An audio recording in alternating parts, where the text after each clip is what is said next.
ሂወተይ ወሉ ኣምላኸይ ብርሃነይ ኣብ ቤተይ ኣምላኸይ ብርሃነይ ኣብ ኩሉ ጉዳይ ኣምላኸይ ብርሃነይ ኣምላኸይ ብርሃነይ ኣምላኸይ ብርሃነይ ብርሃን ኣብ ጸልማት የብርህ ጸልማት ግን ክሕዞይ ከኣለን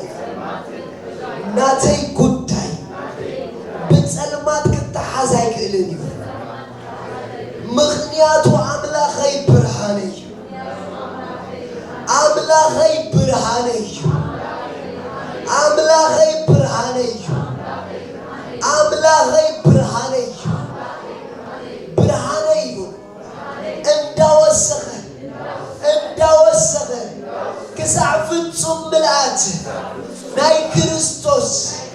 እንዳወሰኸ እዩ ዝኸይድ ብርሃን በሉ ኣብ ቤተይ ብርሃን ኣብ ስጋይ ብርሃን ኣብ ኣእምሮይ ብርሃን ኣብ ደቀይ ብርሃን ኣብ ሓሳበይ ብርሃን ኣብ ስራሐይ ብርሃን ኣብ ጉዳየይ ብርሃን ኣብ ነገረይ ብርሃን ኣልዓዛር ናይ ብርሃን ቃል ክሳዕ ዝመፀ መቃብር ነይሩ ናይ ብርሃን ቃል ምስ መፀ ግን መቃብር ንኣልዓዛር ክሕዞ ኣይክእልን እዩ ህያው ምስክረይ ናይ ብርሃን ቃል ኪ ጉዳይ ግን ፅበ ነይሩ ጉዳይካ ናይ ብርሃን ቃል እዩ ዝፅበ ነይሩ ሎሚ ግን ተለቐቐ ኣይከኣልን ዝበሃል ተለቐቐ ኖ ዝተባህለ ተፈትሐ ማንም ጉዳያት ንጥቕሚ ኮይኑ ተቐየረ ነገር ኩሉ እቶም ንእግዚአብሔር ዘፍቅሩ ንሰናዮም ከም ዝድግፎም ንፈልጥ ኢና ኣምላኽ ክንሰናይ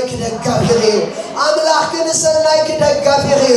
ህያው ኣምላኽ ምስክረይ ወላ ባዕልኻ ዘበላሸኻዮ ጉዳይ ሕጂ ግን ኣምላኽካ ንሰናይካ ስለ ዝሰርሕ ተዓረ ወላ ባዕልኻ ዘበላሸኽዮ ኣምላኽክ ግን ንሰናይካ ስለ ዝሰርሕ ተዓረ